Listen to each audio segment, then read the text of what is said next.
Hey there, I'm Sarah Zarella, a portrait and wedding photographer and your host for Wedding Secrets Unveiled. This is a podcast where we cut through the complexity of wedding planning, leaving you with everything you need to know directly from the industry experts. If you want to simplify your wedding planning while having fun, of course, you came to the right place. Join me while I guide you through your planning, starting from your engagement to your big day when you say, I do. After photographing for over 20 years, I am sharing with you tips and tricks to cut through the excess noise. Because I believe from the moment you said yes, your planning experience should be a magical time in your life. Here you'll find episodes that are fun, stress-free, and straight to the point with a fresh, honest take on the reality of what you really need to know about planning your perfect day. Let's dive in. Well, welcome back to Wedding Secrets Unveiled podcast, friends. So today we have a very unique and interesting topic. We have Rabbi Noyo. She is going to come on and she is going to talk with you about traditional Jewish wedding ceremony rituals. We're also going to talk a little bit about outside the ceremony, both the reception and also before the wedding. Granted, she can officiate any ceremony, but today's topic will be really concentrating on the Jewish rituals and what they mean and things to think about and what ones to incorporate and what ones you may not want to incorporate. So if you are thinking about having a Jewish ceremony or want to understand the Jewish ceremonies and the rituals, this is definitely a good listen. Well, welcome back to Wedding Secrets Unveiled podcast, friends. So hello. Hi. I'm so happy to have you today. It's great to be here. Could you tell our listeners a little bit about who you are, who you serve, and what you do in your business? Yes. My name is Rabbi Sarah Noyovitz. I go by Rabbi Noyo, and I'm a rabbi. I'm a wedding officiant. I work with all kinds of couples, including obviously Jewish couples, but also interfaith couples and couples where neither person is Jewish. And where are you located? I'm in the Boston area. But will you travel or do you mainly stay in that area?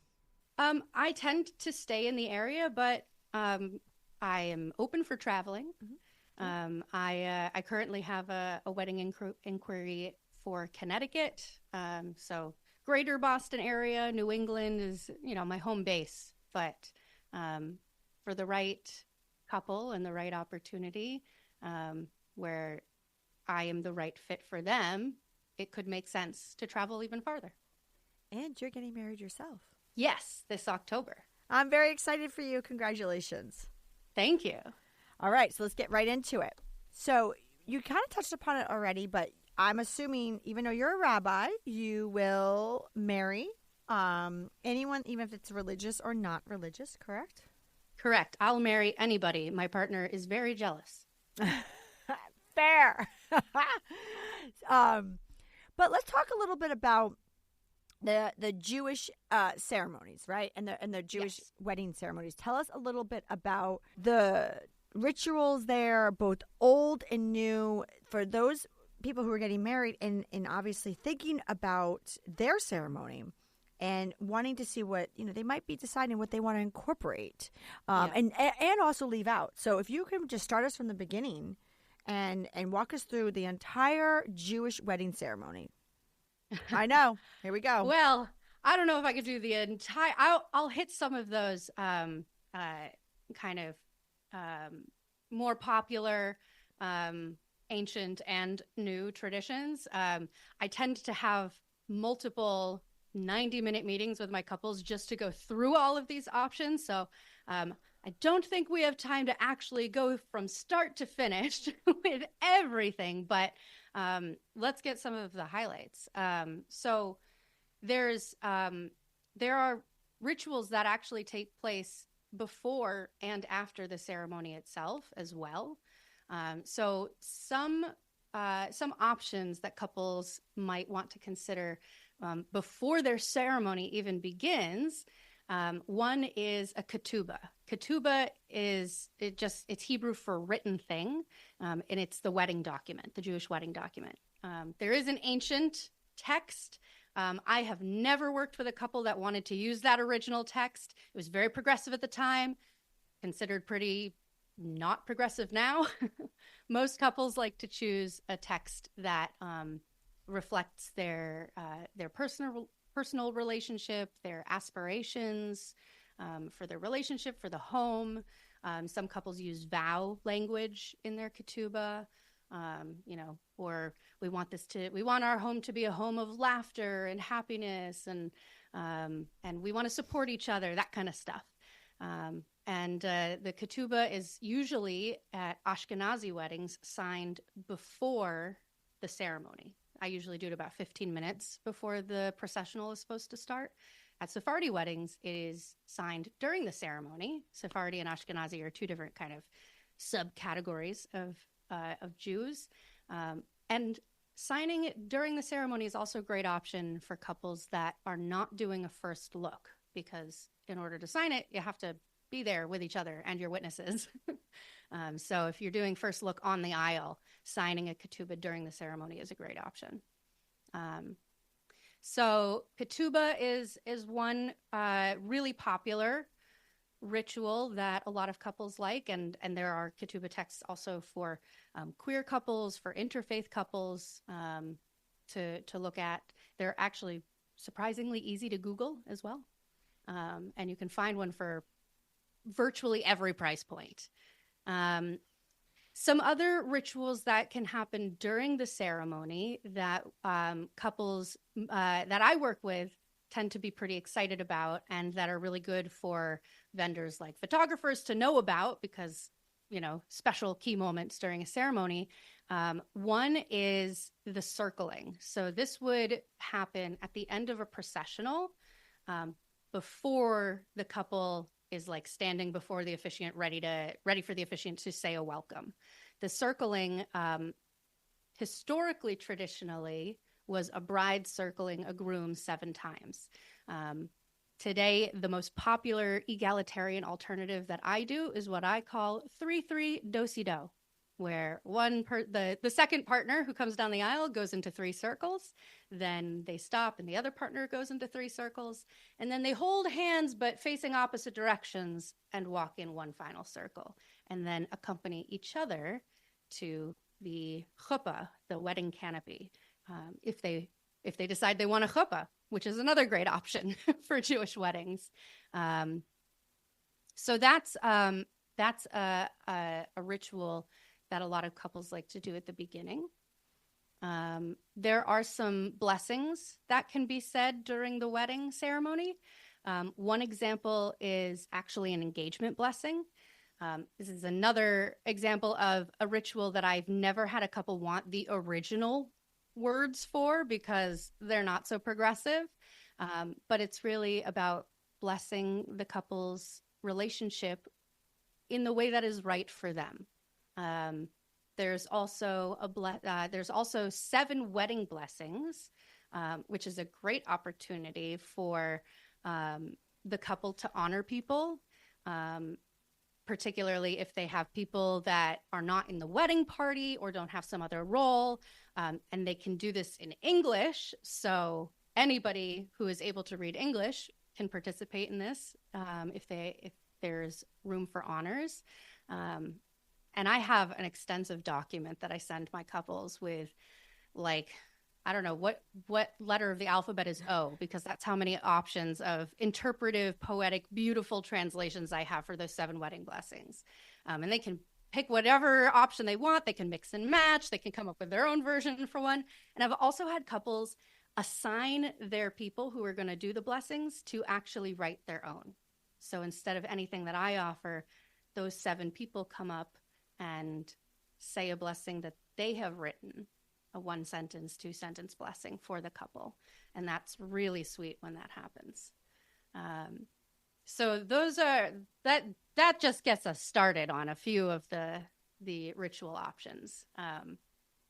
And I'd say probably the most popular one is the very, very end of a wedding ceremony is the smashing of the glass. And I see you nodding, like this is one that you have heard of. Well, I mean, like you said, all of them we've heard of, because Dan and I are a unique situation. We've been doing this for 25 years, but I think so. You've done some Jewish weddings. Yeah. Oh, yeah. Yeah. But here's the thing, though. I nod my head because you're right. That is, like, I think when I've never seen a Jewish ceremony cut that portion out. It's fun. It's fun. It is. People like to break things. Yes. So, in fact, there's another option to break a dish, like another pre-ceremony ritual. This is historically, traditionally for the mother of the bride and groom, heteronormatively. But I've had dads break it. I've had the couple like pick a friend to break it. I've had more than two parents break it, and it's a plate smash. And it's to acknowledge that in the same way that when a plate is broken, it is changed forever. When a couple decides to get married, it changes them forever. Oh, that's that's a nice one. I never knew that one. That's something new that I just learned. Yeah. Yeah. And people like to break things. And also, too, just a little tip.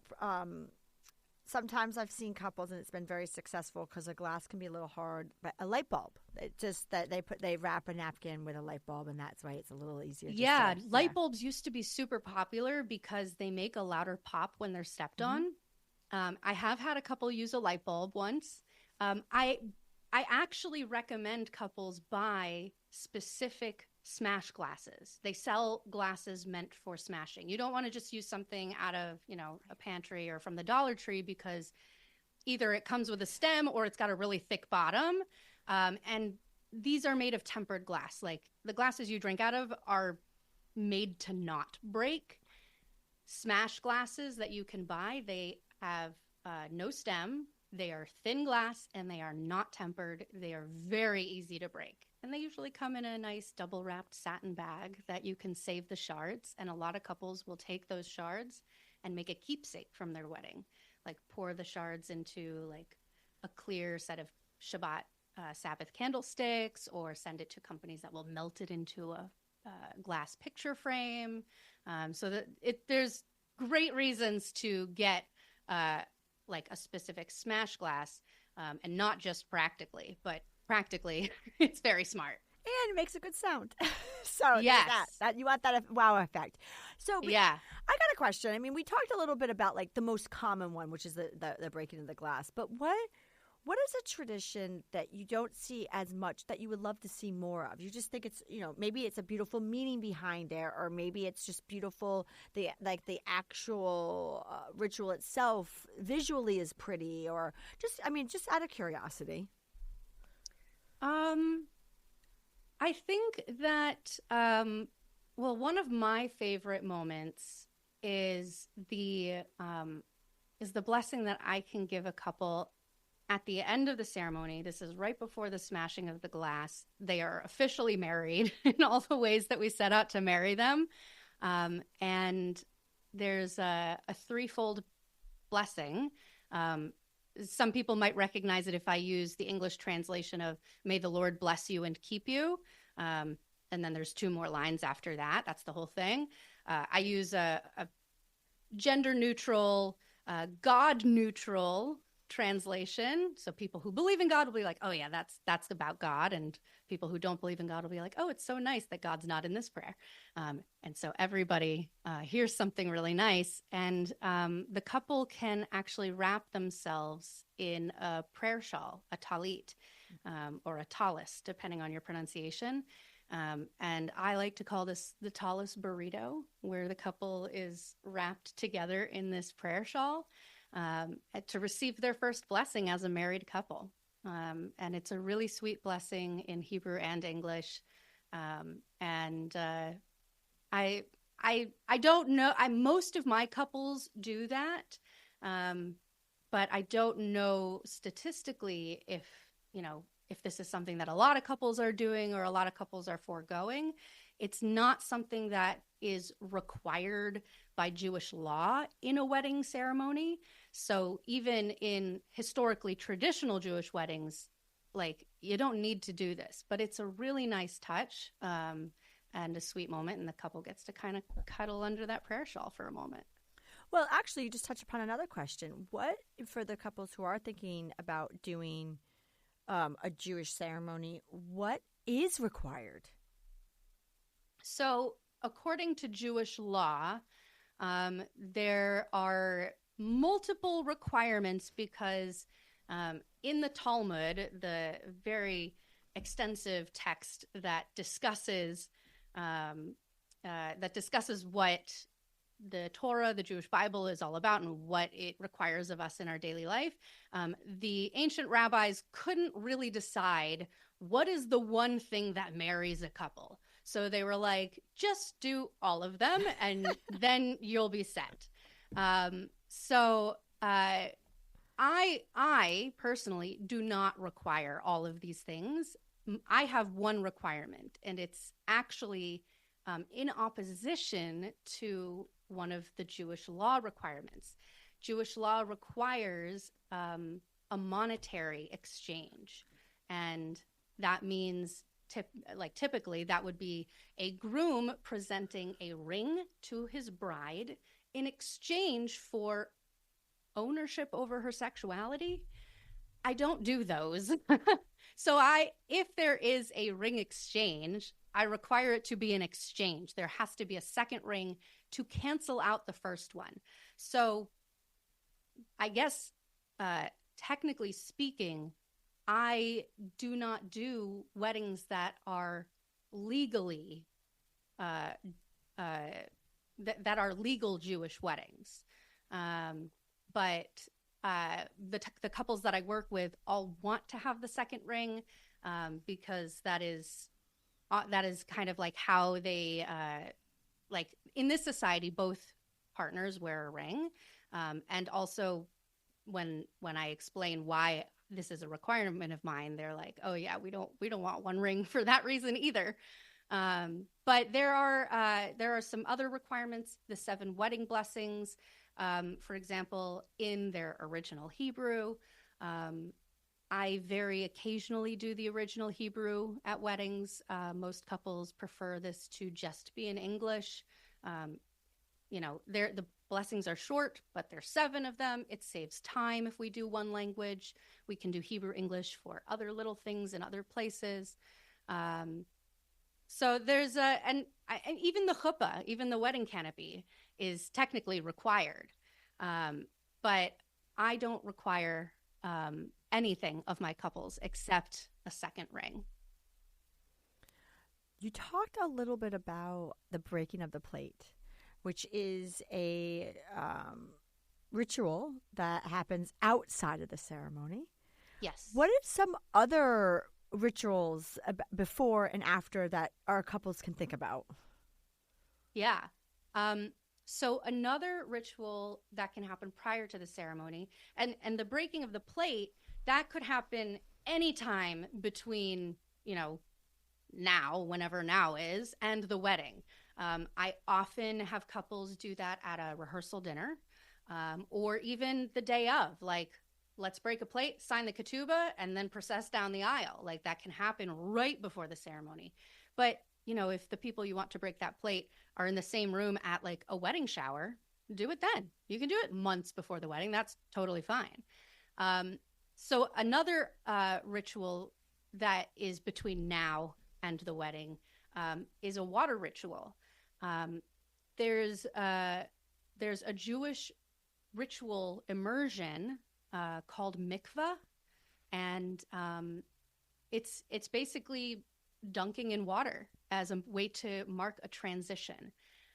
In Boston, in Newton, Massachusetts, we actually have a progressive mikvah called Mayim Chaim, which translates to living waters. It's in an outfitted house, which is really sweet. It's a beautiful facility. I actually dunked there on my 20th birthday as a way to mark a new decade. Yeah. I happened to be there with like a sisterhood of a congregation. They had a complimentary immersion, and none of the old ladies I was with wanted to do that. And I was like, well, it's my birthday, I'll do it. And so that is a beautiful facility. I recommend that if couples are doing an immersion, that they do it about a week before the wedding. If you do it too soon, then it feels like you're marking a transition that hasn't actually transitioned yet. But you don't have to do it like the day before if that's too chaotic. Mayim Chaim allows you to bring anybody you want to your immersion. There are no requirements for this kind of immersion. Like there are requirements if you're immersing to, say, convert to Judaism, but for other kinds of transitional moments, getting married, getting divorced, having a baby, experiencing a miscarriage, name change, surgery before or after, like all of these transitional moments can be marked with water. And since Mayim Chaim is available to Jews or people becoming Jews when they immerse, for particularly my interfaith couples, if they want to immerse together, I suggest, any body of water that they enjoy. Like if they have a favorite beach, a favorite lake, put on your bathing suits and you don't need somebody there to like tell you how to do it. I don't have any requirements that you have to be totally naked, and you shouldn't be if you're in a public space like a beach. And say some words together. Mayim Chaim even has resources online of blessings you can say, poems, readings, and you can bring that to any body of water, and just use water in whatever way works best. There's also a ritual after a ceremony that is called yichud, which means seclusion, and this is becoming very popular in secular weddings. And I'm so glad. I don't know that people realize this is a Jewish ritual, but if there was anything from a Jewish wedding that like non-Jews are taking and using, like I'm so glad it's this because it's appropriate and useful for everybody. And that is, as soon as the ceremony's over, the couple goes somewhere private. And I highly recommend this to every couple I work with. I don't care if you're if you can only spend 2 minutes alone because you've got a tight timeline, take those 2 minutes. Go somewhere where you can be alone together, feel your feelings, have water there, have a snack there. Like if you're going to spend 10, 15 minutes there, you can have like somebody, like the venue could bring a platter of hors d'oeuvres for you. Some couples today are even like having their dinner privately, which is great. So having this time alone is really important because you're going to be bombarded with attention from everybody for the rest of the night. It is important to be alone together at some point. And this is the perfect time because people are going to their cocktail hour or is transitioning into the reception or traveling to another location. Like this is a perfect moment for that. And I loosely require my couples to have 1 or 2 people to guard their yichud space. And I say that that is the most important job. More important than any of the rest of us vendors are these guards. I don't care if the owner of the venue shows up or the parents of the couple. I don't care if the president of the United States shows up demanding to get into that room. Nobody gets past these guards. This is sacred alone time, and it is protected at all costs. I love that. And so it's funny because I was going to bring up that tradition and the meaning of where it originally started from, which we could touch upon after our quick break. So what we're going to do is we're going to take a quick break and we're going to come right back. I appreciate you being here. And hey, if you like what you're hearing, I encourage you to check out our website at sarahzarella.com. And don't forget, you can actually subscribe to this podcast wherever you're listening so you never miss an episode. And I would so appreciate if you left a fabulous review on Apple Podcast. Even better, share it with a friend. It's a great way to show your support. And now, let's get back to the episode.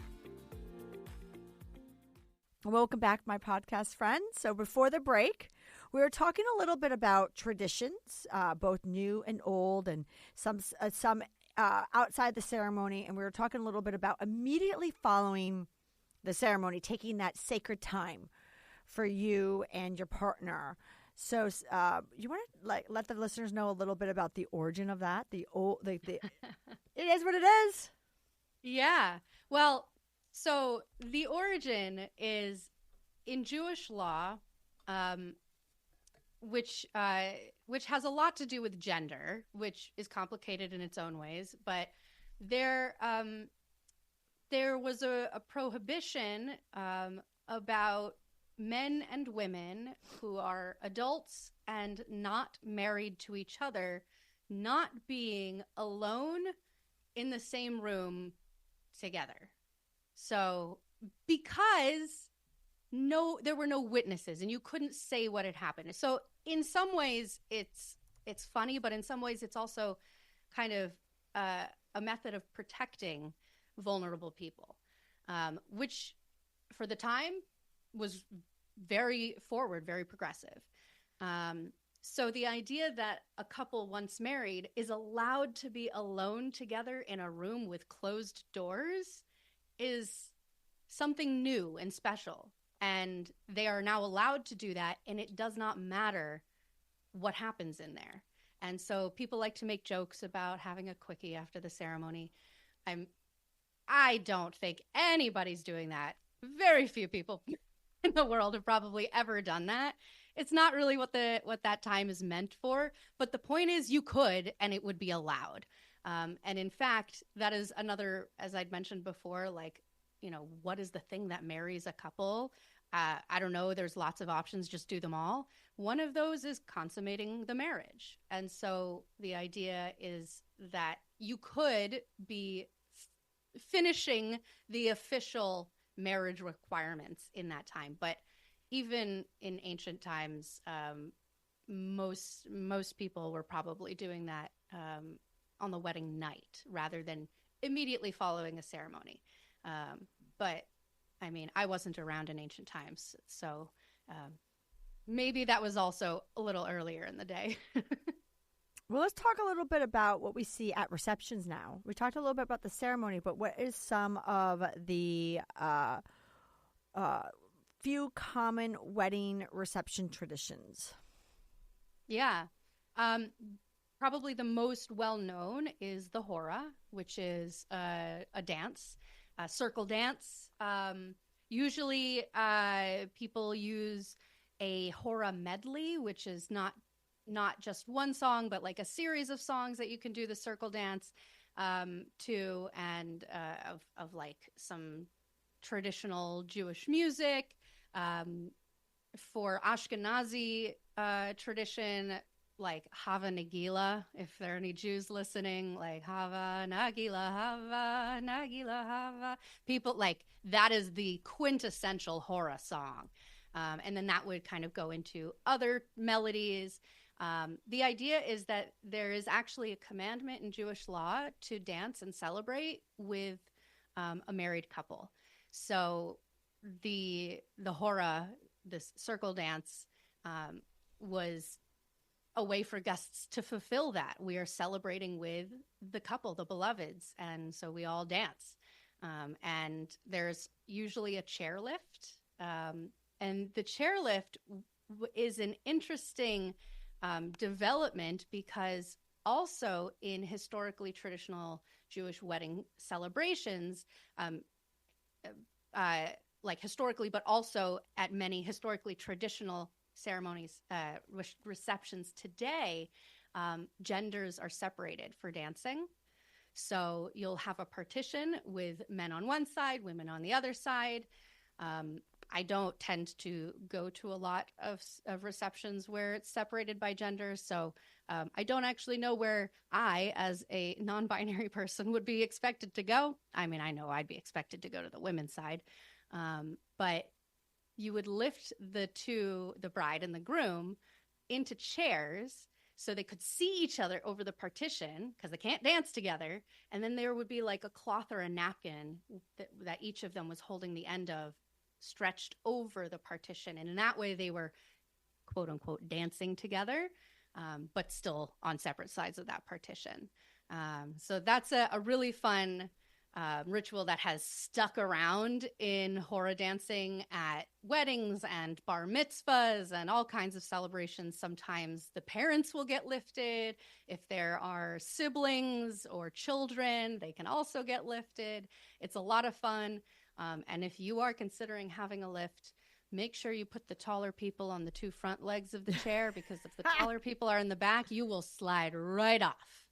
Pro tip. It's funny because you just taught me something. I didn't realize. I knew it was about the celebration and the dancing, but I didn't realize it was also the joining of the genders. I didn't realize that. Yeah. I never knew that. Never connected the napkin with. Yeah. Yeah. And even at celebrations where there's not a partition, you can still lift both people up, and they'll still like hold a napkin between them, and that's still very popular.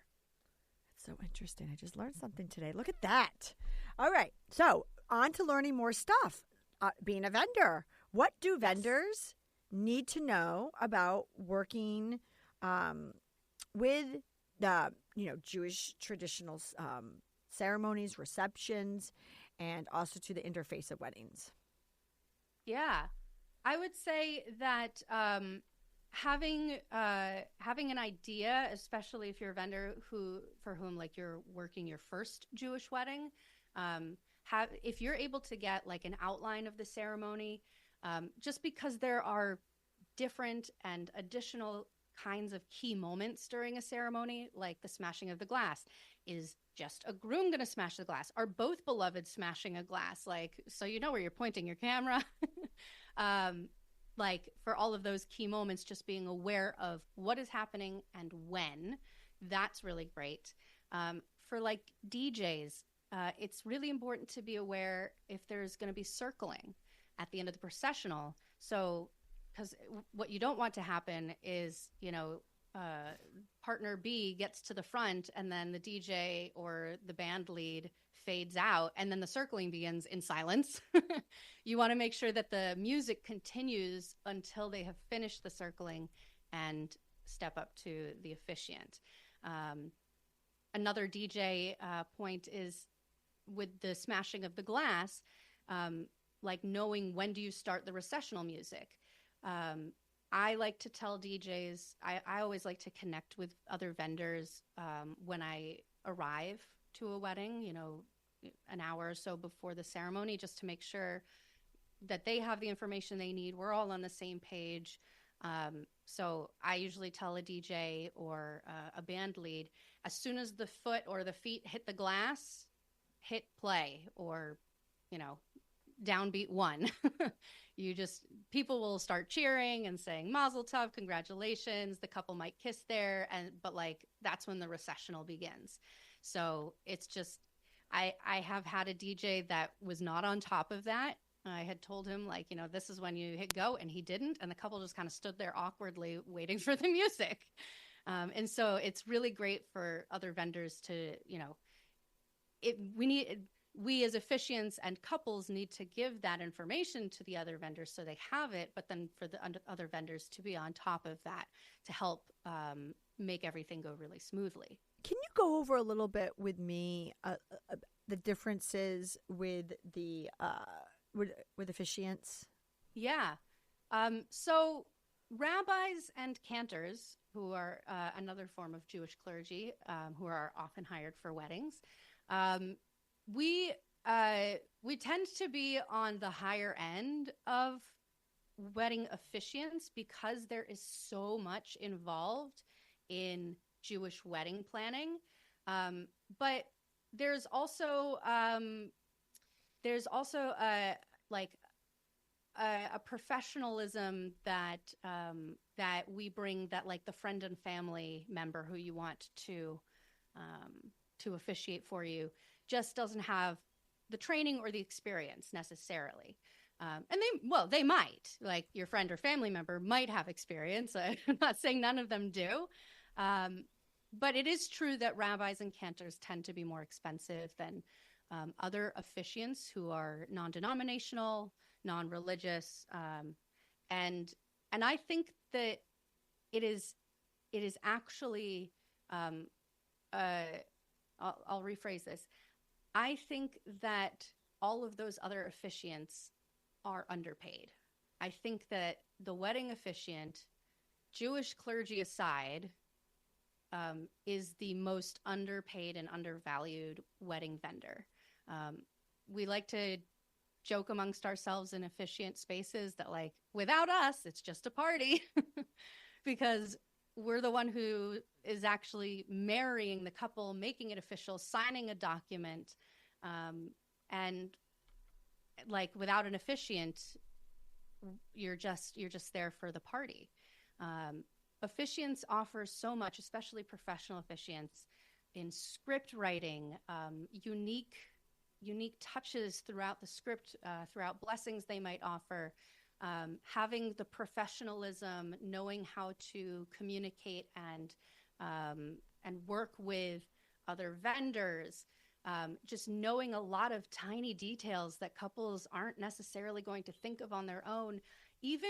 And like, again, your friend or family member might do this, might have read this online, but like stepping out of the frame when for the first kiss, or even when you're exchanging vows, this was not something that I always did, and it was something that I have since learned in my experience is like get out of the frame for the vow exchange too. It's just little tiny details that just make a huge difference. And a lot of times when I'm having conversations about planning the ceremony with my couples, I hear a refrain of, wow, I didn't think of that, or that's a really good idea. Like, whoa, like that's great. I need to take a note of that. Just, there's a lot involved in a ceremony, in planning and in making something unique to a couple.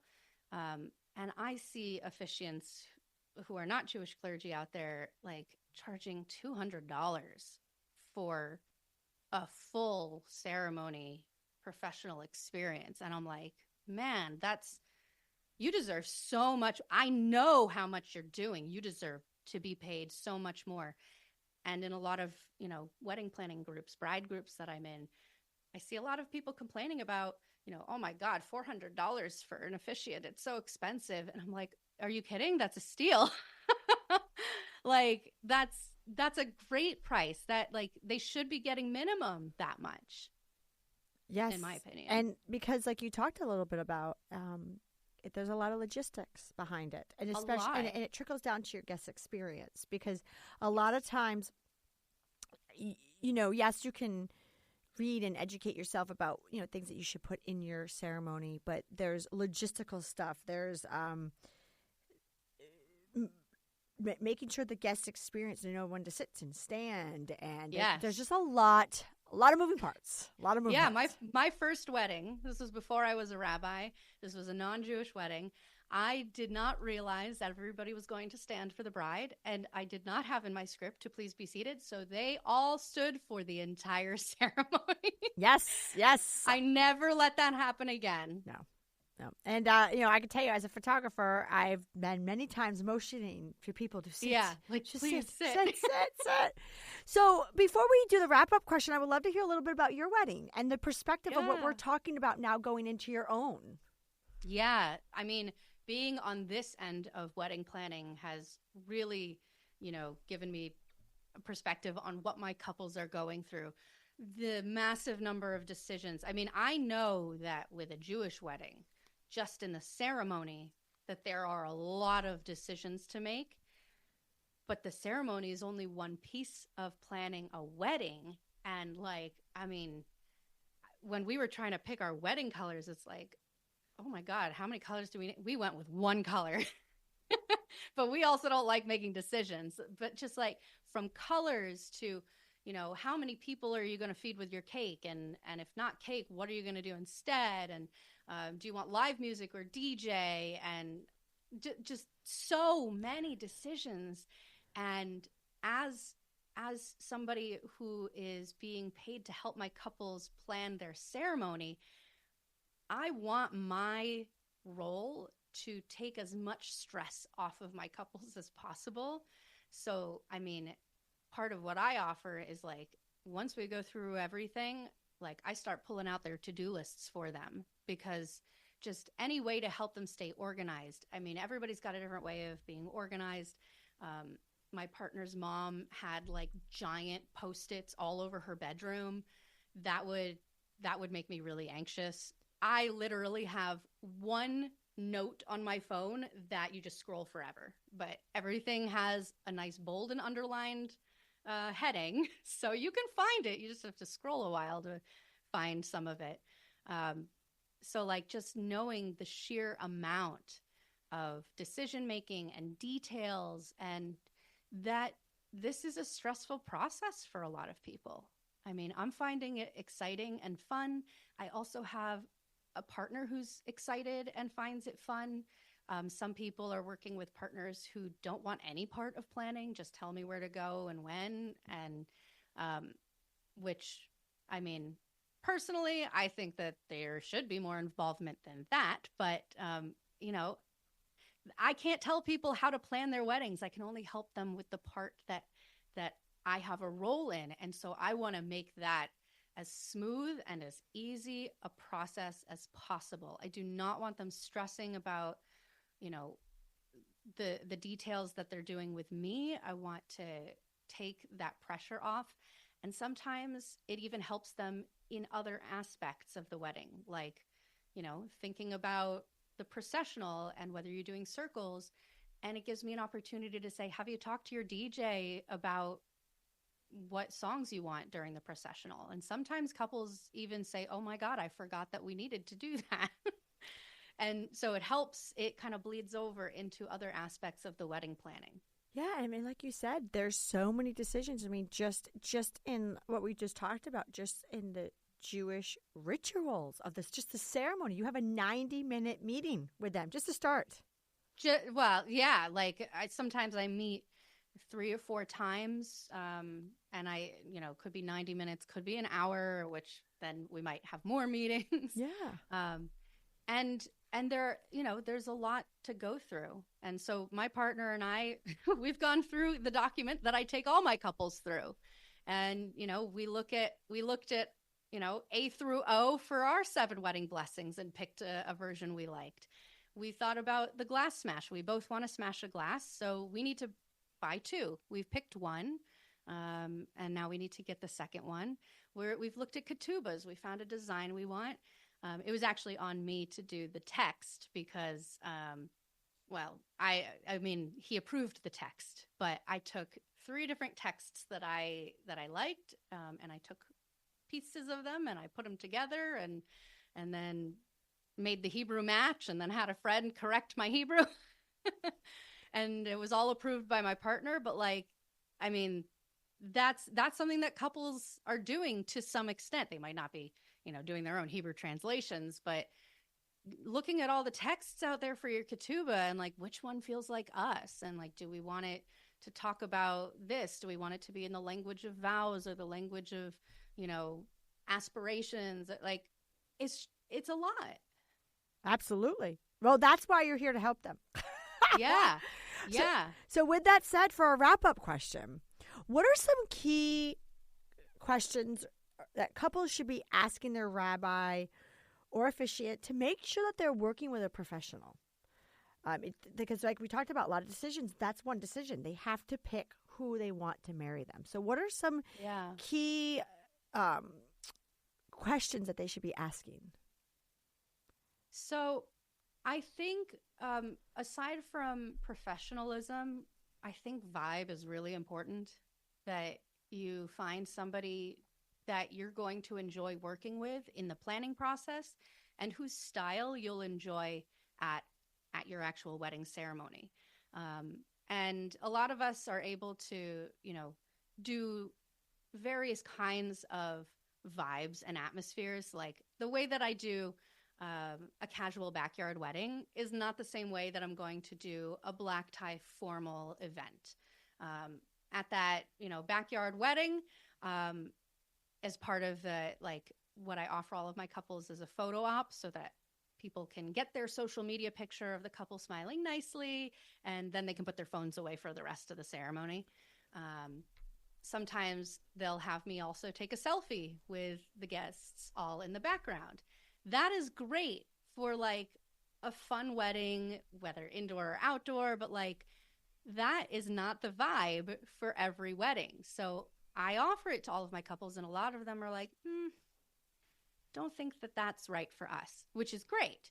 So, but like to know that your officiant is going to understand the vibe your wedding is going for and to be able to match that. You don't want somebody who's, you know, cracking a lot of jokes and doing a lot of puns or whatever in their personalized wedding blessing for you, if it's more of like a regal feeling ballroom style ceremony. But I mean, to be able to make the guests all chuckle at something that's really endearing, like in a tasteful way, that could fit. So like to know that somebody is going to understand your vibe is really important, both in a personal sense and in a professional sense. I think a great question to ask your officiant is how they what their communication and dynamic with other vendors tends to look like before and at the wedding. So I like to tell my couples I like to ask my couples for the names and company names of their photographer, videographer, if they have one, their DJ or band lead, and either, the venue coordinator, or if they're hiring a day of coordinator, whoever that point person is going to be for the day, because those are the people that I interface with most closely, like on the day of. I have conversations with those people when I get to the venue. I want to make sure that they know what's going on and know what to expect and are prepared for like Jewish rituals. I also want to make sure that they have the opportunity to talk to me if they need to, that they know who I am. And if they had a question about something, or if sometimes photographers want to know, like, is there any ritual during which I should not be up in people's faces? Like sometimes, like as an example, Catholic weddings, during the ring exchange, like you have to shoot that from afar. Or sometimes you can't even get up close to the altar at any point in the ceremony. And like, there's a reasonable question, like, do you have anything similar? And usually I say no. As long as it's okay with the couple to get up in our faces, it's okay with me. Get the shots they want. Get that close up of the rings. Do whatever you need. I don't have any like requirements on how far away you need to be from me or us. But like, just so that, if that was something they were wondering, just that I can say hello. I'm Rabbi Noyo. It's so nice to meet you. And then they have the opportunity to also communicate anything that they need. And so like when you're talking to your potential officiant, when you're interviewing them, just to like ask, how do you interact with other vendors is a great way to see like the level of professionalism. Somebody who says, I generally don't talk to any of the other vendors, they might be a professional and they might have a lot to offer for sure. That would just be something that I, as somebody who's planning a wedding, would be wary of. I would want my officiant to be not just open to talking to other vendors, but want to initiate that. And sometimes that means before the wedding as well. Sometimes I even have a brief Zoom chat with a photographer if a couple wants to do a signature egalitarian first look that I offer. I want the photographer to be like part of that planning. I might be like arranging how the first look physically, like where their bodies go, but the photographer's got to be the one to make the pictures look amazing. And so it makes no sense for me to do that without the photographer on board. So like if the couple wants that kind of a first look, then I have them connect me ahead of time with the photographer. I like show them with my hands a little diagram of where, the couple is standing. I explain, like here's where I'm going to be and here's when I get out of the shot. And the rest of it is up to the photographer. Like if you've done this venue before, you might know a great place for us to do this. You might tell I tell the couple, the photographer might tell you like, stand back to back for a minute. Like, don't turn around right away. I want to get some shots of you giggling, holding hands and not seeing each other. Like the photographer should be part of that conversation. So just knowing how your officiant is going to interact with other vendors, I think is going to tell you a lot. Absolutely. And I just want to thank you so much for joining me on this week's episode of Wedding Secrets Unveiled. You helped our listeners become one step closer to their stress-free wedding planning journey. Can you tell everybody where they could find you? Yeah. So my website is the Rabbi Noyo, TheRabbinoyo.com. That is my website. You can also find me on Facebook by searching Rabbi Noyo. I'm on Instagram at rabbi.noyo and TikTok at rabbi.noyo. And I'm also on the Knot and Wedding Wire. You can search Rabbi Noyo or just search in Boston Officiants and I will pop up somewhere. There you are, right? And so for our listeners, I will actually have Rabbi Noyo's information on our episode show notes, which you can find on our blog and our website podcast page at sarahzarella.com/podcast. So thank you so much for joining me. And thank you so much for having me. It's been a lot of fun to talk with you today. Thank you for listening to Wedding Secrets Unveiled. I appreciate you being here. And hey, if you enjoyed this episode, I want to tell you something. I encourage you to check out our website at sarahzarella.com. We love photographing while having fun, of course. Check out our podcast page on our website for our show notes along with upcoming episodes with your local wedding experts. Listen in as we help you plan your epic event. And don't forget that you can actually subscribe to this podcast wherever you are listening so you never miss an episode. I would so appreciate if you left a review for us on Apple Podcasts. Even better, share it with a friend. It's a great way to show your support and let us know what you think. If you know any wedding experts that would like to be a guest, we have a link directly on our website where they can let us know. Thank you for listening.